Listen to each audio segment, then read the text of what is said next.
Oke, selamat malam kelompok 6. Selamat datang kembali di mata kuliah komunikasi bisnis. Hari ini adalah presentasi. Selanjutnya saya serahkan kepada Dewi untuk memperkenalkan anggota kelompoknya. Silakan Dewi. Assalamualaikum warahmatullahi wabarakatuh. Salam sejahtera, Bapak dan teman-teman. Saya akan memperkenalkan kelompok 6. Nama anggota kelompok ada saya, Dewi Novi Anggraini, yang kedua Sarmila, yang ketiga Nur, yang keempat Putri Hamidah, yang kelima Rifkia Hikmah Rosyada, yang keenam Jafir Tri Mahardika. Kami akan mempresentasikan tugas komunikasi bisnis PT Indofood Sukses Makmur Tbk. Adapun paparan materi komunikasi bisnis, pengertian komunikasi bisnis, unsur-unsur komunikasi bisnis, teknik dalam tujuan komunikasi bisnis, lalu teknik dalam komunikasi bisnis, jenis komunikasi bisnis, dan kesimpulan komunikasi bisnis.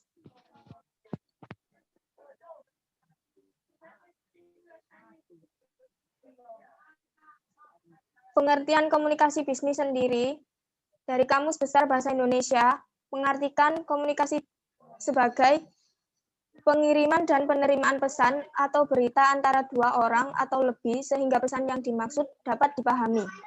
Pengertian komunikasi bisnis adalah pertukaran gagasan pendapat, informasi, instruksi yang memiliki tujuan tertentu yang disajikan secara personal atau impersonal melalui simbol-simbol atau sinyal. Yang berikutnya ada unsur-unsur komunikasi bisnis. Unsur-unsur komunikasi bisnis memiliki tujuan, gagasan, pertukaran menggunakan saluran personal atau impersonal, pertukaran ada menggunakan simbol atau sinyal agar pencapaian tujuan.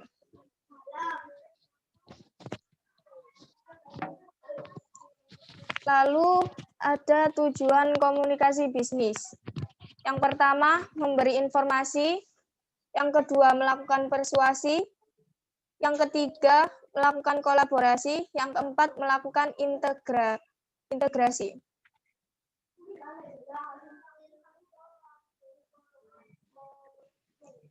Teknik dalam komunikasi bisnis.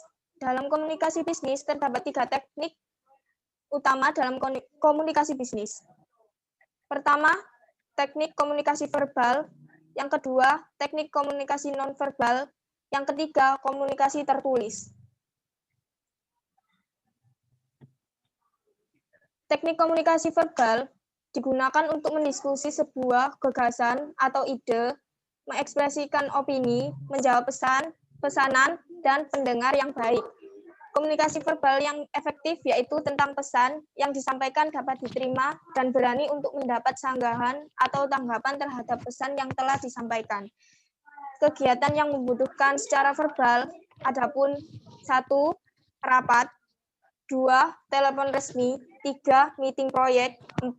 Presentasi. Dapat dilanjut, Mbak Sarmila. Oke, saya lanjutkan dari Mbak Dewi. Teknik komunikasi nonverbal, yaitu komunikasi menggunakan bahasa tubuh termasuk gerakan, gestur, dan postur, dan kontak mata merupakan hal penting dalam aspek komunikasi nonverbal. Komunikasi tertulis, yaitu komunikasi yang menggunakan kalimat atau kata tulisan, seperti email. Email adalah salah satu contoh komunikasi tertulis paling mudah ditemui dalam komunikasi tertulis. Kebanyakan perusahaan menggunakan email atau media pesan elektronik lainnya untuk berkomunikasi dengan timnya. Jenis komunikasi bisnis. Terdapat 5 komunikasi bisnis, yaitu 1. Komunikasi internal, 2. Komunikasi vertikal, 3. Komunikasi dari atasan pada bawahan, 4. Komunikasi horizontal. Dan kelima, komunikasi dari bawahan ke atasan. Untuk pertama, komunikasi internal. Komunikasi internal ini merupakan salah satu komunikasi bisnis yang bersifat internal. Dalam hal ini dimaksudkan bahwa komunikasi ini terjadi dalam sebuah organisasi atau sebuah perusahaan. Jadi yang terlibat dari komunikasi ini hanyalah anggota dari organisasi atau perusahaan tersebut. Contoh dari komunikasi internal yaitu komunikasi antar sesama karyawan atau atasan dan lainnya. Dalam komunikasi ini tidak memperhatikan tingkatan, jadi komunikasi internal ini dapat dilakukan oleh siapapun asalkan masih dalam satu organisasi dan perusahaan. Berikut saya lanjutkan sama Mbak Nar. Yang kedua adalah komunikasi vertikal.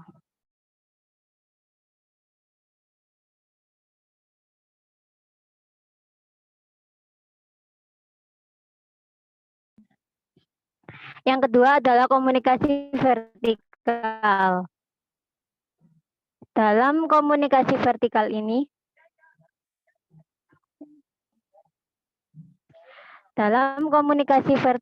biasanya dilakukan antar tingkatan.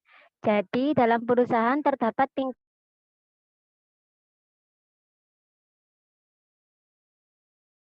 timbal balik dalam komunikasi yang telah dilakukan. Dalam komunikasi ini, contohnya komunikasi yang dilakukan antar direksi tanpa melibatkan seperti yang telah dibahas sebelumnya, bahwa dalam komunikasi ini harus terdapat timbal balik atau komunikasi dua arah. Selanjutnya adalah komunikasi dari atasan dan bawahan. Jenis komunikasi ini yang termasuk komunikasi internal, akan tetapi juga memperhatikan tingkatan atau jabatan pada sebuah organisasi tersebut. Komunikasi ini merupakan salah satu komunikasi bisnis yang sangat penting, di mana komunikasi ini dilakukan oleh seorang pimpinan kepada karyawan. Bentuk komunikasi ini biasanya dilakukan secara umum. Selanjutnya adalah komunikasi dari bawahan ke atasan. Jenis komunikasi bisnis ini bisa dianggap tidak sepenting komunikasi sebelumnya, yaitu atasan pada bawahan. Bisa diartikan komunikasi ini merupakan kebalikan dari komunikasi dari atas ke bawah.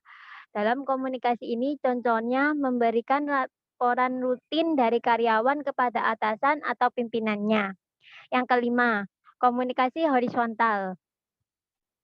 Komunikasi horizontal ini dilakukan pada tingkatan atau jabatan yang sama atau sejajar. Komunikasi ini bersifat lebih santai dan non-formal. Komunikasi ini tidak perlu memperhatikan kaidah-kaidah yang dilakukan dalam sehari-hari. Jenis komunikasi ini contohnya komunikasi yang dilakukan oleh sesama karyawan. Bentuk komunikasi ini biasanya tidak begitu serius, bahkan dapat diselipkan gurauan dan candaan. Kesimpulan dari komunikasi bisnis. Setiap bisnis harus memiliki strategi komunikasi yang efektif dan efisien, yang baik diterapkan untuk setiap anggotanya. Misalnya dalam komunikasi bisnis dalam pembukuan. Seorang karyawan harus tahu mana pemetakan dan memberikan komunikasi yang jelas tentang hak akses laporan keuangan dan proses pencatatan pembukuan bisnis, sehingga laporan tersebut dapat jelas dari mana uang masuk ataupun uang keluar dan tidak dapat diakses oleh sembarangan orang karena sangat rahasia. Selanjutnya saya akan bahas tentang PT Indofood Sukses Makmur Tbk. Di sini kami akan menjelaskan tentang sejarah perusahaan, tujuan pendirian, visi dan misi perusahaan, perkembangan perusahaan, produk-produk perusahaan, penerapan komunikasi bisnis dalam perusahaan, dan upaya penerapan komunikasi bisnis di masa pandemi COVID-19 saat ini. Selanjutnya akan disambung oleh Mbak Dewi. Mbak Putri.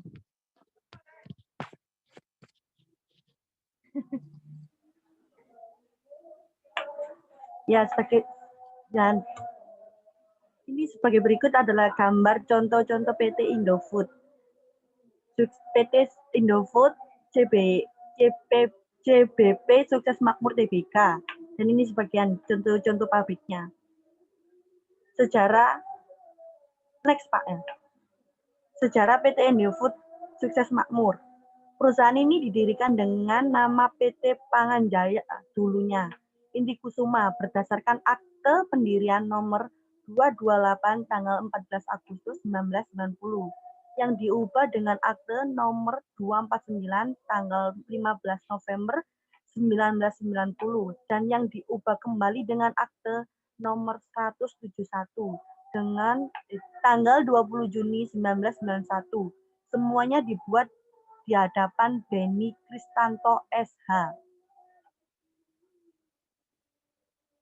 Yang kedua, PT Indofood CBP Sukses Makmur Tbk cabang Bandung didirikan pada bulan Mei 1992 dengan nama PT Karya Pangan Inti Sejati yang merupakan salah satu cabang dari PT San Mahmud Food.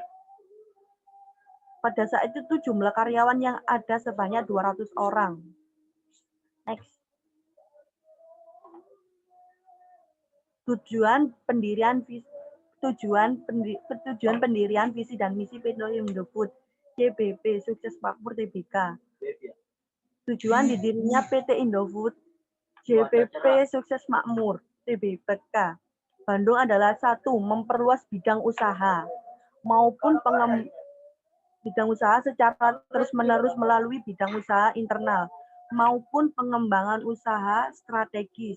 Yang kedua, mengurangi biaya transportasi. Yang ketiga, selalu meningkatkan kesejahteraan karyawan. Yang keempat, mensuplai daerah lain yang selalu kekurangan persediaan barang. Dan kelima, berperan serta dalam pelestarian lingkungan hidup dan peningkatan kesejahteraan masyarakat. Next. Visi dari perusahaan, menjadi perusahaan yang dapat memenuhi kebutuhan pangan dengan produk bermutu, berkualitas, aman untuk dikonsumsi, dan menjadi pemimpin di industri makanan. Misi dari perusahaan, menjadi perusahaan transisional yang dapat membawa nama Indonesia di bidang industri makanan. Next. Perkembangan perusahaan PT Indofood CBP Sukses Makmur Tbk. Perusahaan ini didirikan dengan nama PT Panganjaya Inti Kusuma. PT Indofood Tbk berdasarkan akte tanggal 14 Agustus 1990 berdasarkan keputusan rapat umum luar biasa para pemegang saham yang dituangkan dalam akte risalah rapat nomor 51 tanggal 15 Februari 1994 perseorangan mengubahi namanya semula PT Panganjaya Inti Kusuma menjadi PT Indofood Sukses Makmur. Pada awalnya PT Indofood JPP Sukses Makmur Tbk adalah perusahaan yang bergerak di bidang pengolahan makanan dan minuman yang didirikan pada tahun 1971. PT Indofood Sukses Makmur terus mengalami kemajuan. Hal ini dibuktikan dengan adanya persebaran distribusi produk yang dipasarkan saat ini. PT memiliki 36 pabrik. Lebih dari 10 merek dengan 150 ras. Dan tipe distributor yang melayani hampir 150.000 outlet. Indofood Sukses Makmur cabang Bandung merupakan salah satu bagian dari Noodle Division.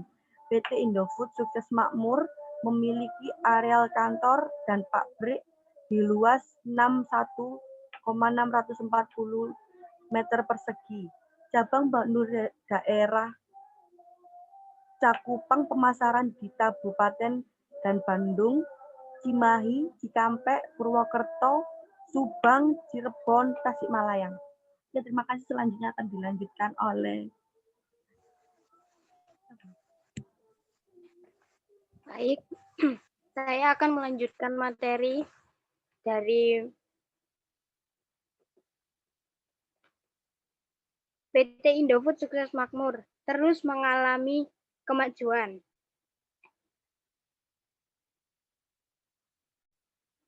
Produk yang dihasilkan PT Indofood CBP Sukses Makmur Tbk, divisi mie instan terdiri dari dua kelompok besar, yaitu yang pertama Big Noodle dan mie telur.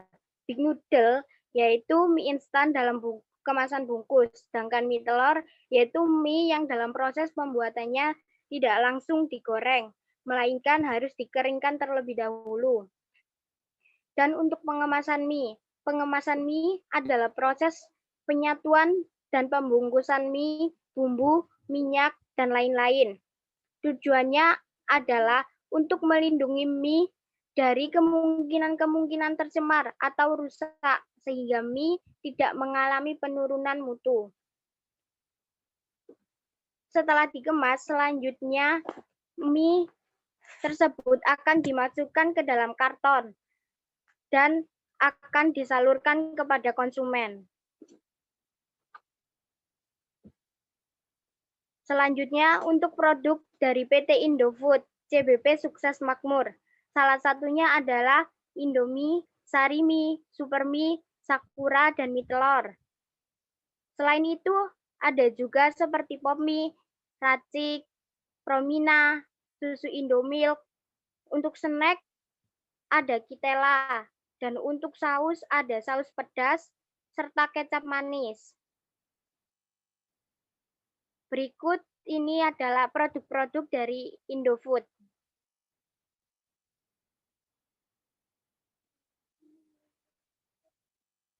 Untuk selanjutnya akan dilanjutkan oleh teman saya, Jafir. Waktu dan tempat dipersilahkan. Ya, baik, untuk selanjutnya akan saya lanjutkan. Analisis PT Indofood CBP Sukses Makmur terbuka. Komunikasi bisnis yang dijalankan oleh PT Indofood yang terlihat yaitu mereka memiliki cara-cara untuk bias berkomunikasi dengan masyarakat atau calon konsumen mereka, yaitu dengan mengiklankan di media massa seperti televisi, majalah, koran, dan sebagainya. Tapi kebanyakan cara berkomunikasi mereka yaitu dengan media elektronik seperti televisi, radio, ataupun membuat alamat web khusus yang diperuntukkan untuk mempromosikan produk-produk mereka. Yang kedua, dengan cara berkomunikasi melalui media massa membuat orang-orang lebih tertarik untuk membeli produk mereka sehingga perusahaan berkembang pesat dan terus meningkatkan mutu kualitas produk-produknya. Selain itu, PT Indofood juga menyelenggarakan pembagian hadiah seperti contohnya saat ini sedang maraknya hadiah motor yang diselenggarakan oleh Popmie, yaitu salah satu produk Indofood. Dengan cara itu, jagalah banyaknya konsumen yang tertarik untuk membeli produk mereka. Dengan kata lain, PT Indofood memiliki cara tersendiri untuk bisa berkomunikasi dengan para konsumennya. Jadi tidak heran hingga saat ini produk Indofood masih berjalan dan berkembang hingga saat ini. Untuk yang pertama, komunikasi bisnis dengan karyawan di tengah wabah corona. Melakukan komunikasi bisnis di tengah corona dengan karyawan sangat penting dalam memberikan informasi tertentu yang diterima dari tim pusat sebagai perantara. Komunikasi ini sangat penting dibutuhkan setiap rekan kerja ataupun divisi lainnya. Untuk berkomunikasi secara efektif dengan karyawan dilakukan sebagai berikut. A. Memberikan informasi terbaru untuk tim pusat secara teratur yang didapat dari media sosial. B. Memberikan informasi kepada tim pusat sebagai keadaan yang dialami dalam melakukan suasana pekerjaan yang didapat seperti di perjalanan ataupun bekerja di rumah. C. Berkomunikasi rutin secara setiap hari. Anda dapat memaksimalkan aplikasi saat bekerja dari rumah untuk memudahkan Anda berkomunikasi dengan rekan kerja Anda. D. Memberikan informasi secara tepat waktu dan tidak terlambat memberikan hasil informasi atau pemikiran tentang hal yang baru. Untuk kedua, memberikan kepercayaan terhadap pemegang saham. Dalam kondisi wabah seperti ini, pasar saham merupakan hal yang luar biasa terkait kerugian yang diterima setiap perusahaan. Dengan adanya pelaporan keuangan, informasi terbaru setiap bulannya untuk mengetahui setiap penghasilan yang diterima perusahaan. Sehingga yang dilakukan pasar saham memiliki tanggung jawab untuk memberikan informasi dampak wabah virus yang menjadi kendala setiap kegiatan operasional perusahaan. Dalam menangani investor untuk memberikan kepercayaan yaitu berikut. Bersikap secara terbuka, tidak ada yang dirahasiakan dan dapat menyanggupi kewajiban hutang jangka pendek. Menjelaskan setiap kendala atau masalah krisis perusahaan yang dialami untuk memperkuat investor dalam waktu yang cukup lama. Melakukan komunikasi bisnis di tengah corona secara tepat dalam berbagai hal masalah yang diterima untuk melakukan kegiatan operasional perusahaan. Yang ketiga, bersikap proaktif untuk tim. Untuk meningkatkan hubungan yang baik dengan tim, sebaiknya dilakukan sebagai berikut. Bersikap lebih peduli dan berguna bagi tim untuk memberikan pembersih hand sanitizer atau makanan yang sehat dan bergizi untuk rekan kerja lainnya. Memberikan informasi yang diterima dari setiap media dalam memberikan saran untuk kenyamanan bagi mereka kerja. Dan meningkatkan penilaian untuk tim. Menerima informasi dan pemikiran secara terbuka tentang yang terjadi di dalam perusahaan dan tidak membocorkan informasi di luar perusahaan.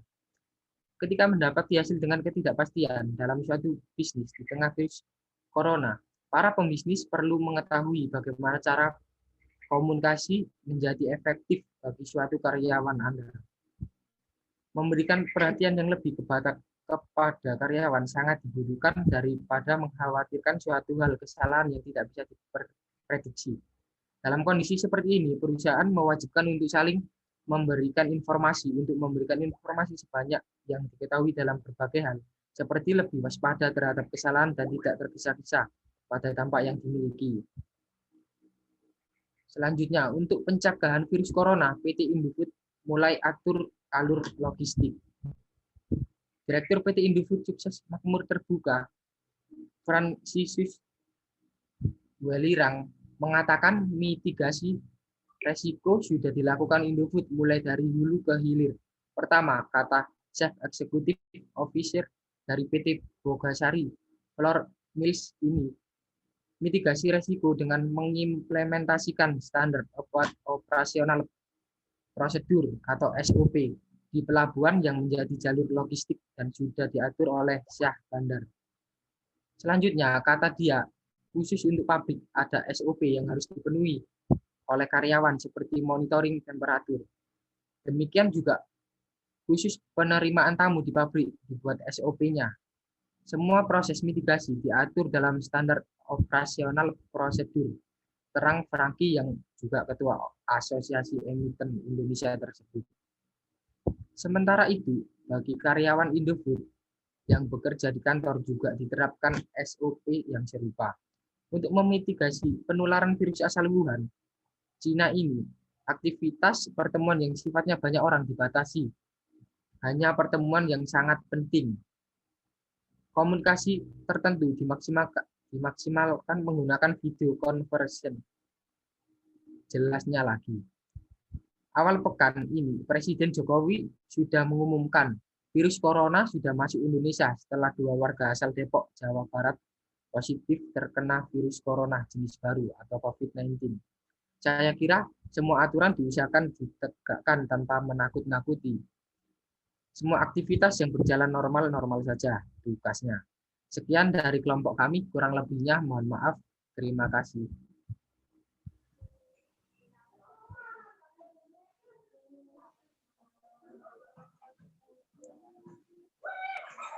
Terima kasih untuk kelompok 6. Ada yang ditanyakan, Bapak?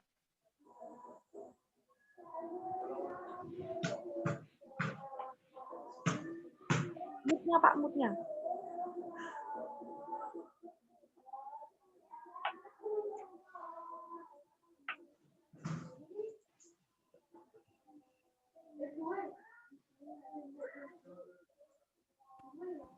Maaf Pak, mic-nya belum Maaf Bapak, dinyalakan.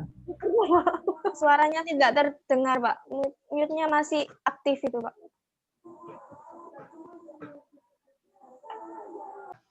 Oke, masukan dari Pak Nugroho. Ya Bapak.